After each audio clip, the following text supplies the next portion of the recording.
"If you run now, little dove, I'll still find you before the music ends." Those were the first words Damien Moretti ever whispered against my ear, and God help me, they were spoken while his fingers rested on the zipper of my wedding dress. Not my hand, not my waist, the zipper. Like he understood something terrifying about me before I even understood it myself. The cathedral smelled like roses and expensive champagne. Crystal chandeliers glowed overhead, reflecting gold against polished marble floors, while 200 guests pretended this wedding was perfect.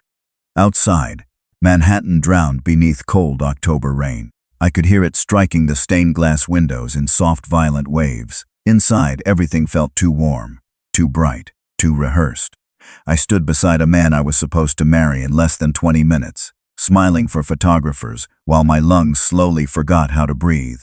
Ethan Prescott looked flawless in his custom tuxedo.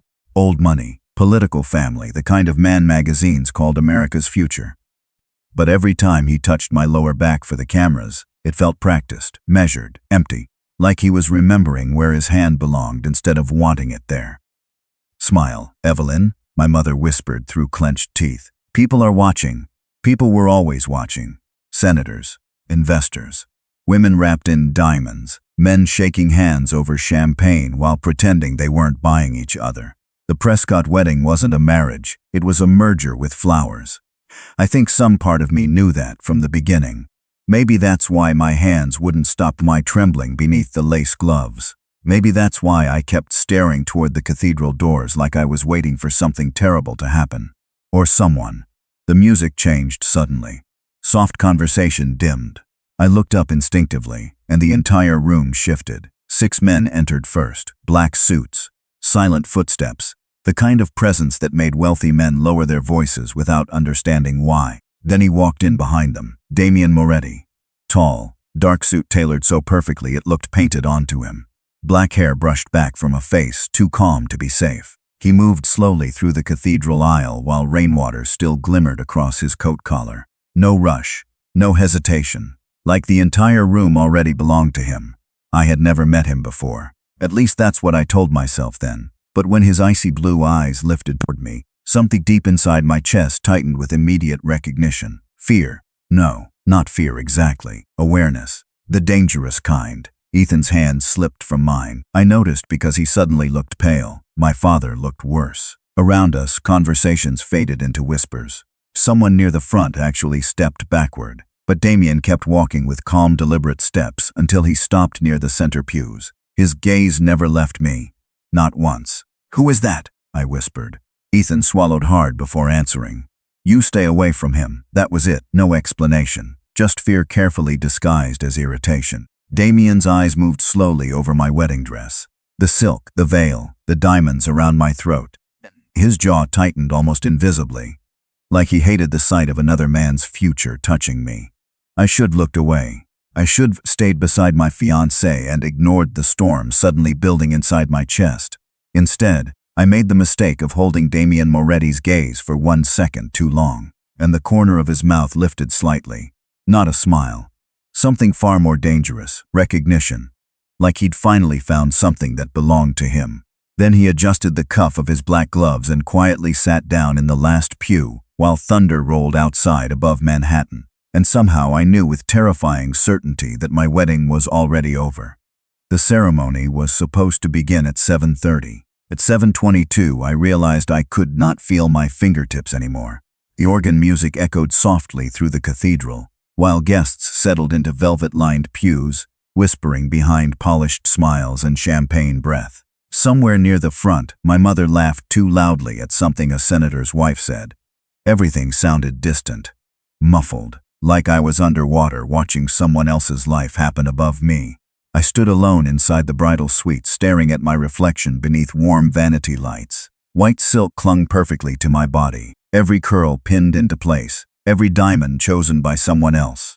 I looked beautiful in the way expensive things always do, untouchable, empty. Outside the door, footsteps moved constantly, wedding staff, security, family friends. But beneath all of it, I felt something heavier now. Him. Damien Moretti sat somewhere inside this cathedral, like a storm waiting patiently offshore. And somehow the entire building knew it. My maid of honor, Lily, closed the suite door behind her and exhaled sharply. "Okay," she whispered, walking toward me. "Why does it feel like the Russian mob just entered your wedding?" I tried laughing. It failed immediately. "Do not joke about that. I am serious, Eveline." Half the room stopped breathing when that man walked in. She lowered her voice further. "Who is he?" "I do not know." The lie tasted strange in my mouth because some part of me felt like I did know him. Not logically, not literally, but emotionally, like my body recognized danger before my mind could explain it. Lily adjusted the sleeve of my dress gently. "Ethan looks terrified." That made me look up. "What?" "I passed him in the hallway 5 minutes ago. He was arguing with your father." Her expression tightened, "And your father looked scared too." My stomach twisted painfully. My father never looked scared. He controlled rooms with smiles and handshakes and political donations. Men like him only feared losing power. Before I could answer, voices rose sharply outside the bridal suite door. Male voices, low, controlled. The handle moved suddenly. Lily startled beside me as the door opened halfway. One of Ethan's security men appeared first. "Miss Carter," he said carefully, "there is a slight delay before the ceremony." "Why?" He hesitated. "Private discussion." Behind him, I caught movement farther down the cathedral hallway. Black suits. Several of them.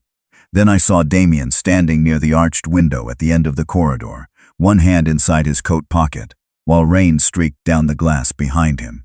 He looked impossibly calm. Ethan stood across from him, speaking quickly, tension visible in every rigid movement of his body. Damien barely reacted. He just listened with the kind of stillness that made everyone else nervous for him. Then slowly, almost lazily, Damien lifted his eyes toward me. The hallway suddenly felt too small, too warm. He should not have been able to see me clearly from that distance. But I knew he did. His gaze moved over my face once before settling on the engagement ring around my finger. Something cold flashed behind his expression. Not anger exactly, disapproval, possession. My breath caught before I could stop it. Ethan turned then and noticed me watching. "Eveline," he snapped too quickly. "Go back inside." I flinched slightly at his tone. Damien noticed that too. I could tell by the subtle shift in his posture. Tiny, dangerous. Ethan immediately softened his voice. "Please." But the damage was already done, because Damien Moretti suddenly looked at my fiancée, the way men look at doors standing between them and something they intend to keep. And for the first time since this nightmare wedding began, I saw fear inside Ethan Prescott's eyes. By 7:28, nobody inside the cathedral was pretending anymore. The orchestra continued playing softly beneath the chandeliers, but conversations had thinned into nervous whispers that floated through the pews like smoke. I could feel it everywhere now. Tension. Wealthy people were experts at hiding scandals beneath polite smiles, but fear always changed the air, and Damien Moretti had brought fear into my wedding without raising his voice once. I stood near the bridal suite doorway, pretending to adjust my gloves, while Ethan argued quietly with my father farther down the corridor. Their words blurred together beneath the rain hammering against stained glass windows, but I caught enough pieces to make my pulse stumble. "You promised," Ethan hissed. "Keep your voice down," my father snapped back immediately. "Not here. He was never supposed to come." That sentence settled cold inside my chest. I looked toward Damien instinctively. He had not moved from the window. One hand rested loosely in his pocket, while city lights flickered across the sharp angles of his face. Calm, controlled, watching everything, watching me.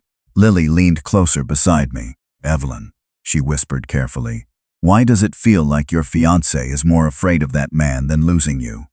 I did not answer because suddenly I realized something worse.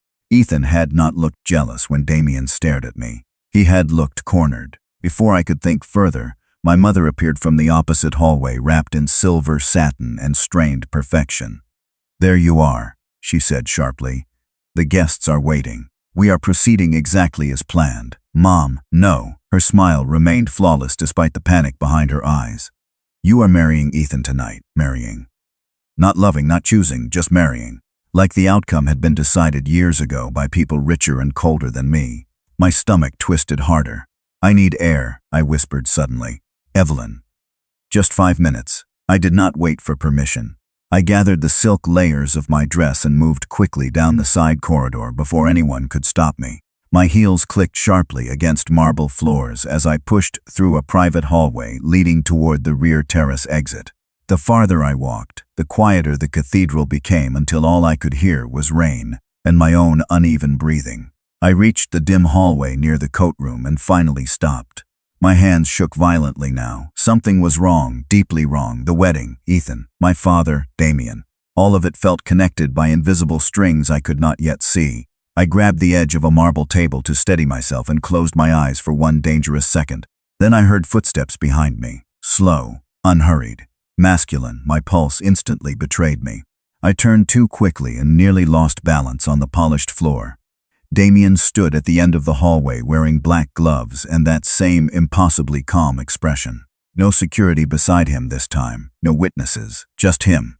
"You should not be alone right now," he said quietly. His voice felt worse up close, smooth, controlled. The kind of voice that belonged to men used to being obeyed. I swallowed carefully. "Neither should you." One corner of his mouth lifted faintly. And yet here we are. Thunder rolled outside behind the cathedral walls. I should have walked away immediately. Every instinct told me this man was dangerous in ways I did not understand yet. But instead I stayed frozen beneath his gaze while he stepped closer slowly enough to let me retreat if I wanted to. He smelled faintly like rain and expensive cedar cologne. Too close now, much too close. "Does Ethan know you are hiding back here with me?" he asked softly. "I am not with you." "No." His eyes drifted briefly to the trembling fabric gathered in my fists. "Your body disagrees." Heat rushed into my face instantly. I hated that he noticed everything. Hated it even more because he was right. Damien's gaze held mine for one long unbearable second before his hand lifted slowly toward the back of my dress. I froze completely as black leather fingertips brushed the zipper hidden beneath my veil. Gentle, precise, possessive, my breath caught sharply.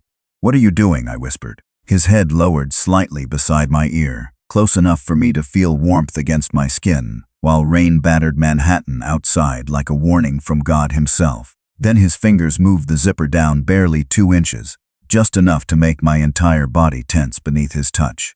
"Stopping you from walking into a cage," Damien murmured softly.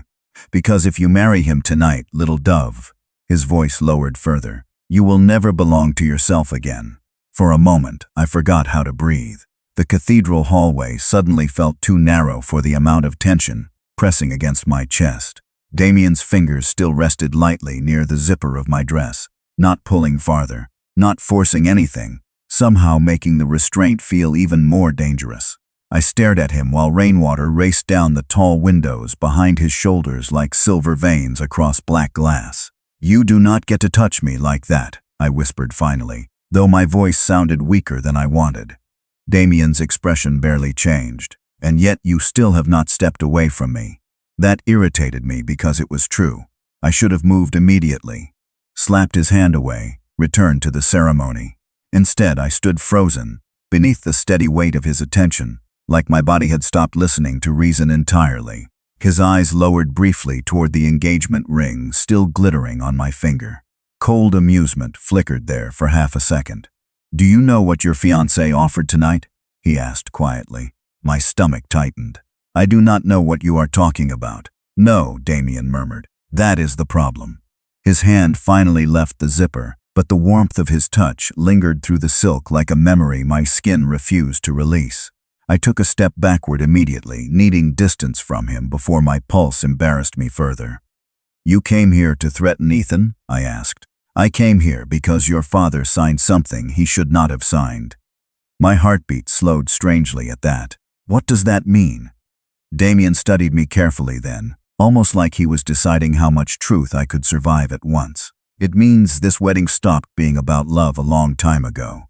The hallway suddenly felt colder. "You do not know anything about my relationship." "Do you love him?" The question landed too quickly, too directly. I opened my mouth and realized with horrifying clarity that I did not have an answer ready. Damien noticed this hesitation immediately. Of course he did. Men like him probably survived by reading weakness faster than other people noticed it themselves. He stepped closer again, slow enough not to frighten me, but deliberate enough to make my pulse stumble anyway. "You looked relieved when you saw me tonight," he said softly. "Not afraid, that is not true." Little dove, he murmured almost gently now. You have been trying to escape this wedding since before I walked through those doors. My throat tightened because somehow he was right again.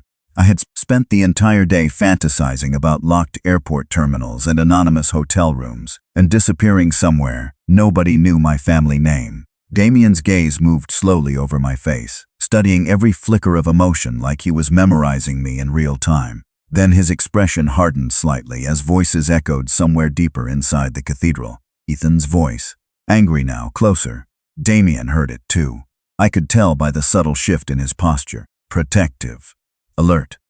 Listen carefully, he said quietly. In the next 10 minutes, someone is going to ask you to sign an amended marriage agreement before the ceremony begins. Confusion hit me instantly. What? Do not sign it.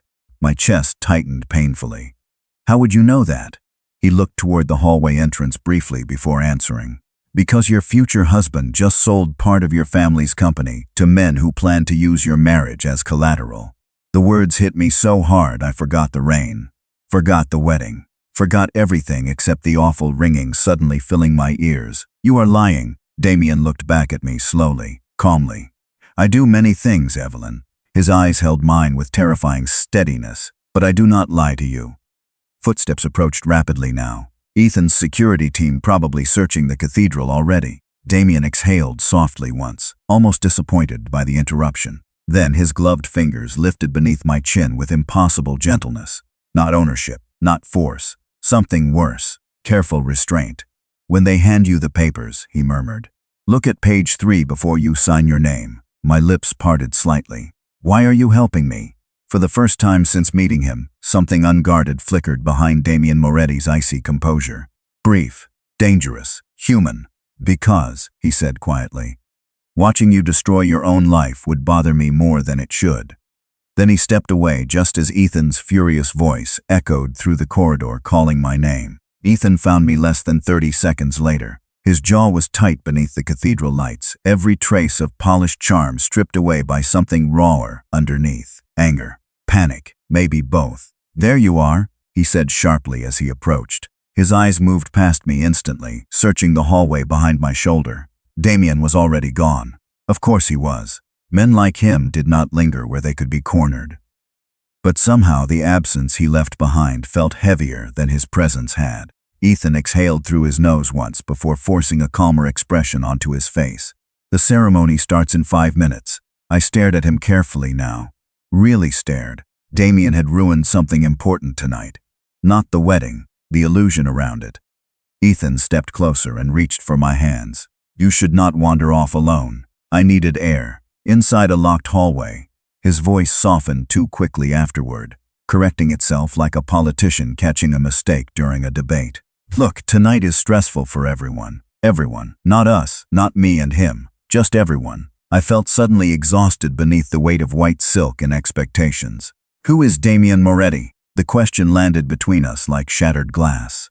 Ethan's fingers tightened instinctively around mine before loosening again. Tiny reaction. Almost invisible. Why are you asking about him? Because he showed up at our wedding and apparently terrified half the room. Ethan forced a laugh that sounded painfully fake. He likes intimidation. That is his whole reputation. And what exactly is his reputation? Nothing you need to worry about. There it was again. That careful avoidance. That polished refusal to answer directly. I remembered Damien's voice near my ear only minutes earlier. Look at page 3. My pulse stumbled. Ethan released my hands and reached into his jacket. Actually, he said too casually. Before we start, my attorney adjusted one section of the prenup language. Just minor updates for the merger schedule after the honeymoon. Merger, not marriage. Merger. My chest tightened slowly as he handed me a cream-colored folder embossed with the Prescott family crest. The paper suddenly felt heavier than it should have. Right now, I asked quietly. It will only take a second. Ethan smiled, but tension still flickered beneath it like static electricity. My father wants everything finalized before the ceremony begins. I swallowed carefully and opened the folder. My hands looked strangely pale against the white paper. Page 1. Financial structures. Shared appearances. Investment language disguised as romance. I flipped slowly to page 2 while Ethan watched me too closely. Then finally page 3. and the world tilted beneath my feet. There it was, buried halfway down the page beneath legal terminology and corporate phrasing. In the event of dissolution, controlling shares connected to Carter Holdings transferred directly to Prescott Strategic Management under spousal authority protections. My heartbeat slowed unnaturally. I read the paragraph twice more because my brain refused to process what it meant. Not love, not partnership, ownership. My father's company, my inheritance, my future. Everything transferred quietly beneath the cover of marriage. Ethan noticed the exact moment I understood. "Eveline," he said quickly. "It sounds more aggressive than it actually is." I looked up slowly. "You tried to take my company. It is standard protection language." "For who?" My voice came out sharper than intended. Several nearby guests turned subtly toward us before pretending not to listen. Ethan lowered his voice immediately. "Do not do this here." But suddenly all I could hear was Damien's voice again. "You will never belong to yourself again." My stomach twisted violently because he had known. Somehow he had known before I did. Ethan stepped closer urgently. "Your father already approved everything." That hurt worse than I expected. I blinked once. My father knew. Ethan hesitated. Tiny mistake, tiny fatal hesitation. And that was all the answer I needed. Something inside me cracked very quietly beneath the cathedral chandeliers. Not loudly, not dramatically. Just enough for me to realize I had been standing inside a beautiful cage long before Damien Moretti touched the zipper of my dress. Ethan reached toward me again. But this time I stepped backward first. His face darkened instantly at the rejection. Then from somewhere deeper inside the cathedral, thunder rolled across Manhattan while the massive church doors opened again behind us. And every instinct in my body suddenly screamed the same terrifying thought. Damien Moretti was not the danger tonight. He was the warning. Everything after that moment became strangely clear. Not calmer, just clearer. Like someone had shattered a mirror I had been staring into for years, and suddenly I could finally see what stood behind the reflection. Ethan kept talking, explaining legal structures and financial protections and family expectations. But his voice no longer sounded like the man I was supposed to marry. It sounded like negotiation, transaction, ownership wrapped in expensive language. I closed the folder slowly while thunder rolled again beyond the cathedral walls. Rain streaked down stained glass windows in silver rivers. Somewhere nearby, the orchestra had stopped playing entirely. "Eveline," Ethan said carefully, noticing the expression on my face now. "You are overreacting." I laughed softly before I could stop myself. Not because anything was funny, because I suddenly realized how perfectly everyone around me had underestimated me. My father, Ethan, their attorneys. They thought I would sign anything, as long as there were flowers and diamonds attached to it. Ethan stepped closer when I did not answer immediately. "This changes nothing between us." I looked at him then, really looked at him. Perfect hair, perfect tuxedo. Perfect future prepared years in advance by men who measured human beings in percentages and stock value. "I think," I said quietly, "it changes everything." His jaw tightened instantly. "Do not do this here." Again that phrase, here, not now. Smile for the guests. Protect appearances. Protect the merger disguised as marriage. I suddenly felt exhausted all the way down to my bones. "Did you ever actually love me?" The question slipped out before I could stop it. Ethan froze just long enough to hurt me. "Of course I do." But the answer came too late, too practiced. I nodded once slowly, because somehow that hesitation told me more truth than honesty ever could. Footsteps echoed nearby as wedding guests shifted restlessly deeper inside the cathedral. Someone was asking where the bride was. Someone else whispered that the ceremony was delayed. Ethan lowered his voice sharply. "Listen to me carefully. Whatever Damien Moretti told you tonight was manipulation." My pulse betrayed me instantly at Damien's name. Ethan noticed. Of course he noticed. His eyes darkened with frustration. "You do not know who he is." "Then tell me." Silence. Tiny fatal silence. "Ethan, he destroys people, Eveline." "How?" Another hesitation, not because he did not know, because he knew too much. I suddenly remembered the way wealthy politicians had gone quiet when Damien entered the cathedral. The fear in my father's eyes. The careful distance everyone kept from him. Dangerous men did not need introductions. Rooms introduced them automatically. Ethan exhaled sharply and reached for my arm. "Come back inside. We can finish this conversation after the ceremony." I stepped backward before he touched me. After I sign away my company?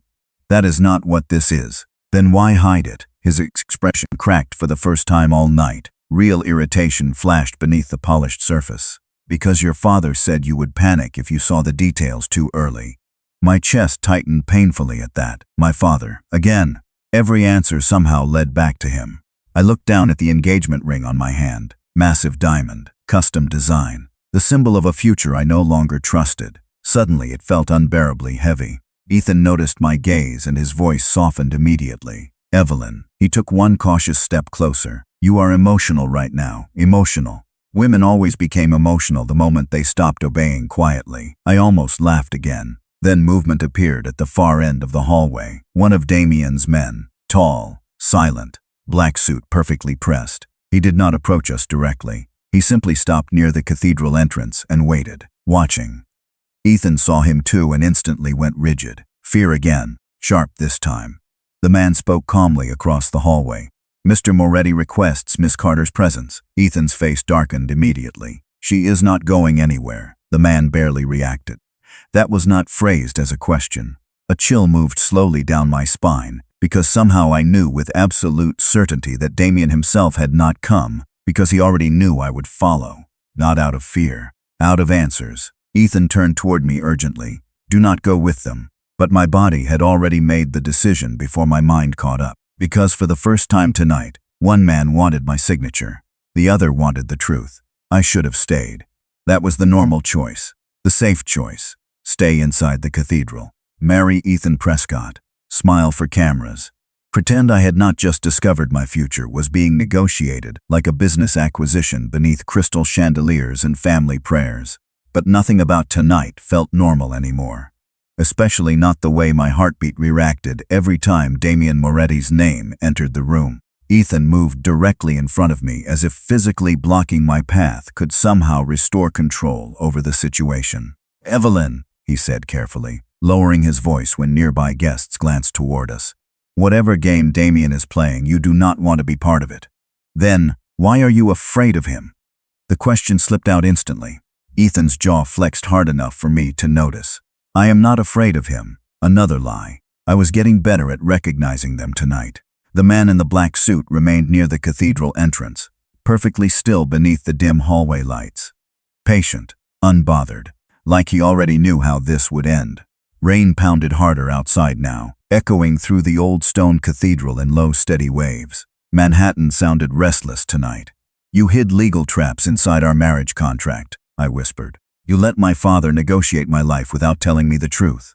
Ethan stepped closer urgently. I was protecting our future. No, I shook my head slowly. You were protecting your investment. The words landed harder than I intended. Ethan's face darkened instantly, but before he could answer, another voice cut quietly through the tension. Smart girl. My pulse stumbled before I even turned around. Damien stood at the far end of the hallway beside the cathedral doors. Rainwater still glimmering faintly across the shoulders of his black coat. He looked impossibly calm compared to everyone else. Ethan.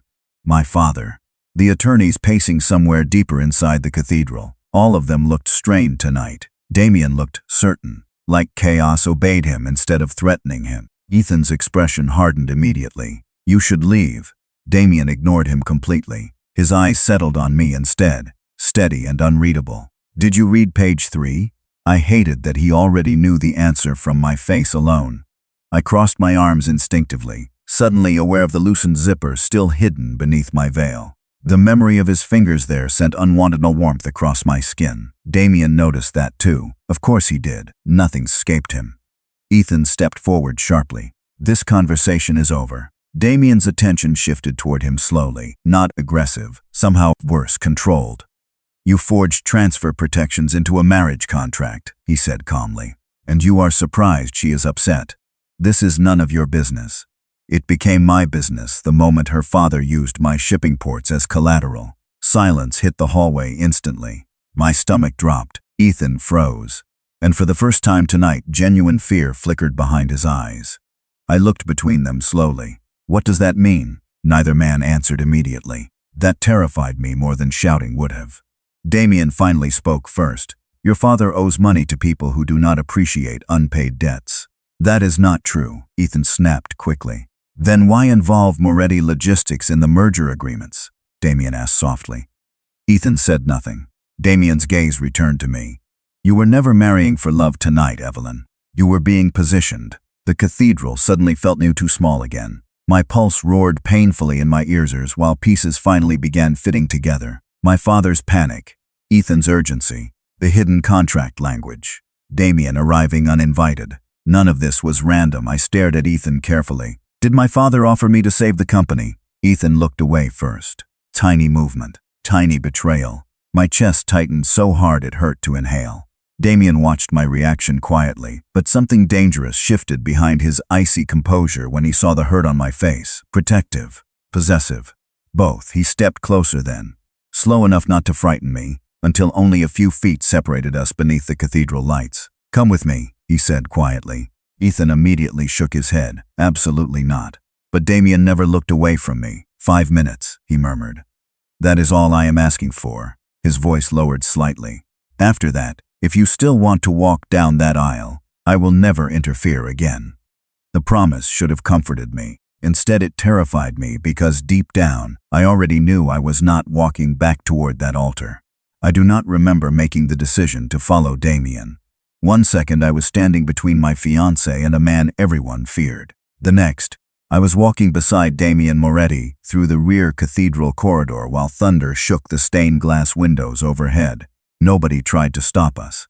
That unsettled me almost as much as Ethan's silence. Damien moved calmly through the hallway with one hand resting inside his coat pocket, black gloves still covering his hands, footsteps steady against polished marble floors. Men stepped aside automatically when they saw him coming. Priests, security, wealthy donors. It was not respect. Respect felt warmer than this. This was survival instinct wrapped in expensive clothing. I should have been terrified walking beside him alone. Instead, I felt something stranger. Safe. That realization disturbed me immediately. Outside the cathedral, cold October rain poured across Manhattan in silver sheets. Black SUVs lined the curb beneath glowing streetlights, while photographers shouted questions from behind security barriers. The moment Damien appeared beside me, camera flashes exploded violently through the storm. Mr. Moretti, who is the bride? Is the wedding canceled? Damien did not react. One of his men opened a large black umbrella over us while another guided photographers farther back without touching them. Controlled. Efficient. Nobody raised their voice. Somehow that made his world feel even more dangerous. Damien led me toward the final SUV parked nearest the cathedral stairs. The city smelled like rain, gasoline, and wet concrete. I gathered my dress tightly to avoid slipping while lightning flickered somewhere above the skyline. Where are we going? I asked finally. Damien opened the passenger door himself before answering. Somewhere you can think clearly. That sounds suspicious. A faint shadow of amusement touched his expression. Good. It means your instincts are working again. I hesitated before getting inside. Ethan's voice echoed in my head. You do not know who he is. But another memory followed immediately after. Page 3. Ownership hidden beneath wedding vows. Damien waited patiently beside the open door while rain soaked the shoulders of his black coat. He did not rush me, did not pressure me, just watched quietly like he already understood every thought crossing my face. 5 minutes, he reminded softly. Then you decide your future yourself. Nobody else had used that word around me tonight. Not my father, not Ethan. I finally slid into the SUV. Warm leather seats surrounded me immediately while rain streaked across tinted windows. Damien entered beside me seconds later, closing the door with controlled precision. The outside noise disappeared instantly. Silence wrapped around us thick and expensive. The interior smelled faintly like cedar and smoke, and something unmistakably masculine that made my pulse feel annoyingly aware of him again. Damien loosened one black glove slowly before reaching into the inner pocket of his coat. What is that? I asked carefully. The reason your father panicked when I arrived tonight. He handed me a thin folder. No company logos, no legal branding, just plain black paper. I opened it cautiously. The first page showed transfer agreements connected to Carter Holdings, my family company. The second page listed offshore accounts tied to Ethan's father. The third page made my stomach drop completely. My name, attached to projected asset movement after marriage finalization. Numbers, shares, transfer percentages, a timeline. Everything already prepared before tonight even began. My throat tightened painfully. This cannot be real. Damien watched me carefully while rain tapped steadily against the SUV windows. It is. How did you get this? Because your father used my ports to move financial assets quietly during merger negotiations. His voice remained calm. That gave me access to things I was never supposed to see. I looked down at the papers again with trembling hands. Every page made one thing horrifyingly clear. My wedding had never belonged to me. I suddenly felt sick beneath the weight of silk and diamonds and family expectations. Damien noticed immediately. Easy, he murmured quietly, breathe. I hated how naturally I listened to him. I inhaled shakily while staring down at the contracts, ruining my entire understanding of the last 2 years. Why help me? I whispered again. Damien's jaw tightened slightly this time before he answered. Because I know what it looks like when powerful men mistake a woman for leverage. Silence settled heavily between us afterward. Rain rolled down the windows in slow silver lines while Manhattan blurred outside like a city underwater. I stared at the papers in my lap. Then slowly at the engagement ring still on my finger. Damien followed my gaze. His expression changed almost invisibly, colder now, possessive in a way that made heat crawl unexpectedly across my skin. Do not marry him, he said quietly, not commanding. Worse, honest. And for the first time tonight, I realized Damien Moretti was no longer trying to stop a wedding. He was trying to save me from disappearing inside it. I do not remember making the decision to follow Damien. One second I was standing between my fiancé and a man everyone feared. The next, I was walking beside Damien Moretti through the rear Cathedral corridor while thunder shook the stained glass windows overhead. Nobody tried to stop us.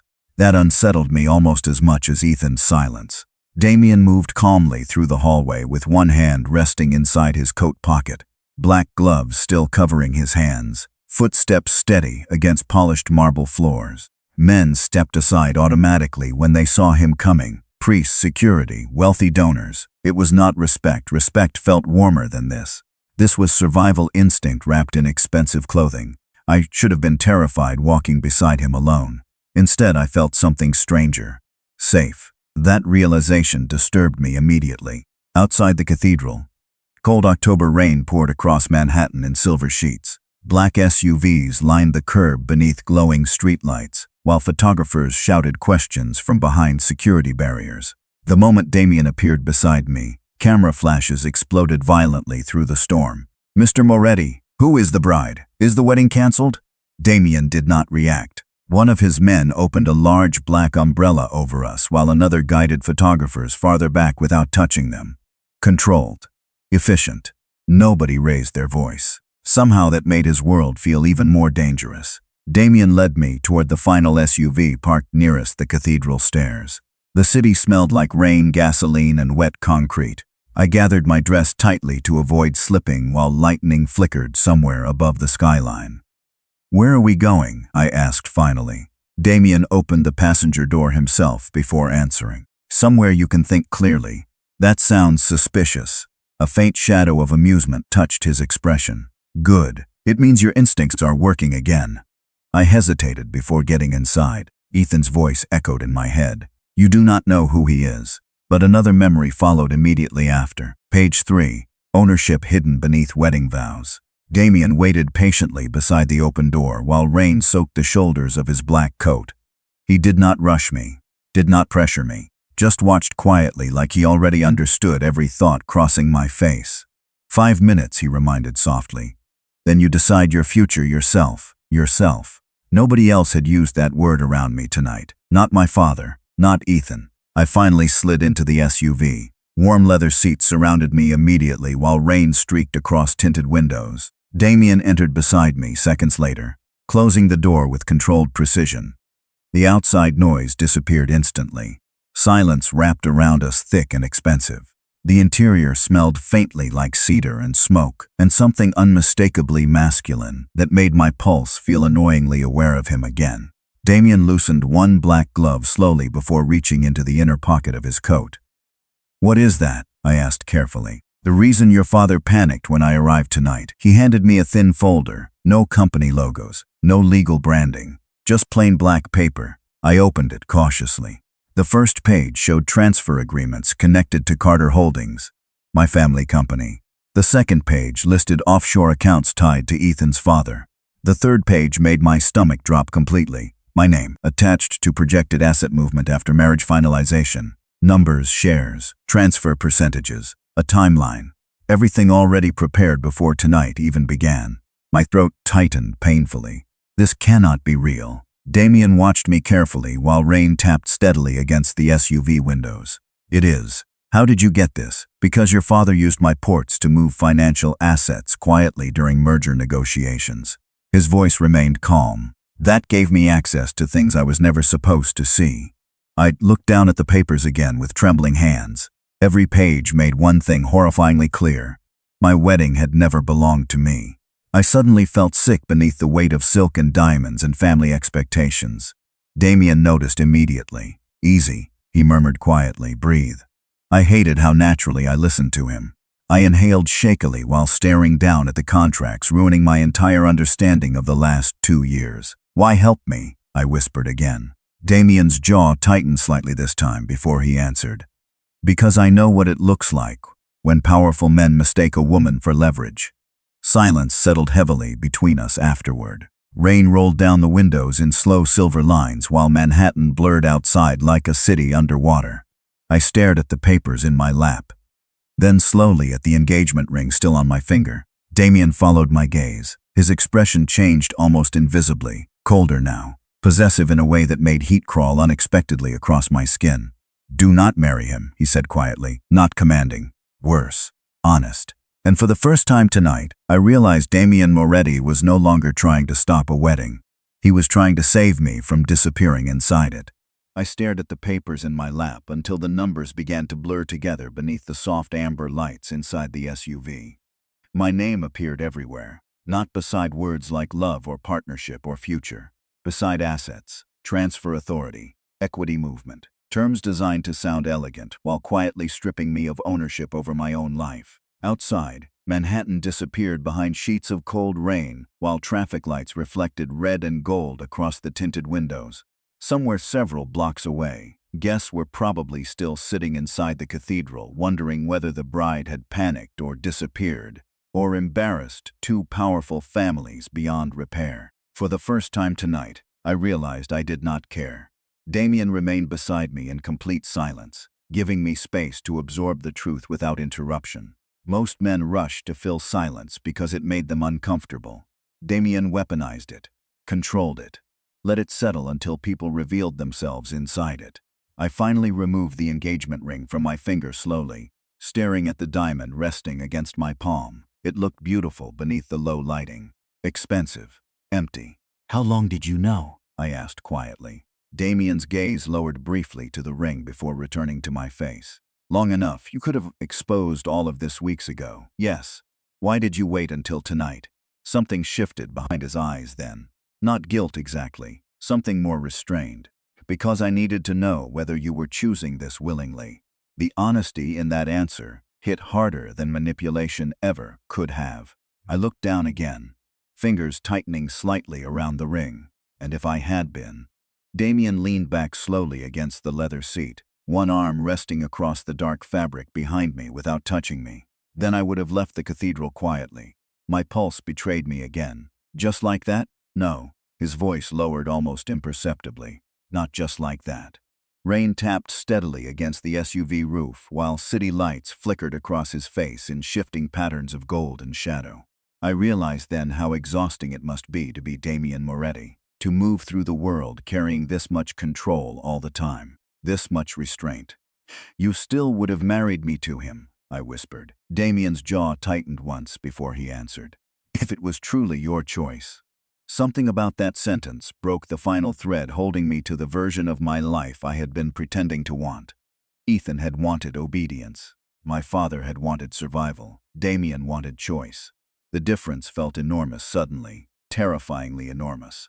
I closed the folder carefully and handed it back to him. I cannot go back in there. Damien took the papers slowly, his gloved fingers brushing mine for half a second. Warmth moved unexpectedly through my chest again. Dangerous warmth. No, he said quietly. You cannot. Silence settled between us afterward, softer this time, less sharp. I stared out the rain-covered window while my heartbeat slowly steadied for the first time all evening. Somewhere beyond the storm, sirens echoed faintly through Manhattan traffic. The city kept moving even while my entire future collapsed inside a black SUV. What happens now? I asked finally. Damien watched me for one long, unreadable moment before answering. Now you decide who Eveline Carter becomes when nobody else is choosing for her. I swallowed hard, because somehow that felt more frightening than the wedding itself. Damien reached forward then and pressed a button near the center console. The privacy divider rose silently behind us, separating the driver from the back seat completely. My pulse stumbled at the sudden intimacy of the enclosed silence, not fear, awareness. Damien noticed immediately. He always noticed. "Relax," he murmured softly. "If I intended to control you, little dove, I would not have spent all night teaching you how to say no." The words settled deep inside my chest with dangerous precision. I looked at him slowly while rain rolled down the winds around us like silver rivers. For the first time since meeting Damien Moretti, I saw something beneath the expensive suits and controlled movements and terrifying reputation. Loneliness. Carefully hidden, carefully restrained, and somehow that frightened me more than his power ever could, because power could be avoided. But loneliness recognized loneliness instantly. Damien's gaze drifted briefly toward the wedding ring still resting in my hand. "You should keep it," he said quietly. "Why?" "Because one day," he murmured, eyes lifting back to mine, "you will want proof that you walked away before they buried you alive inside that cathedral." And sitting there beside the most dangerous man in Manhattan while thunder rolled across the city above us, I realized something that would haunt me long after the rain stopped. The first time Damien Moretti touched the zipper of my wedding dress, I thought he was ruining my future. I did not understand yet that he was giving it back.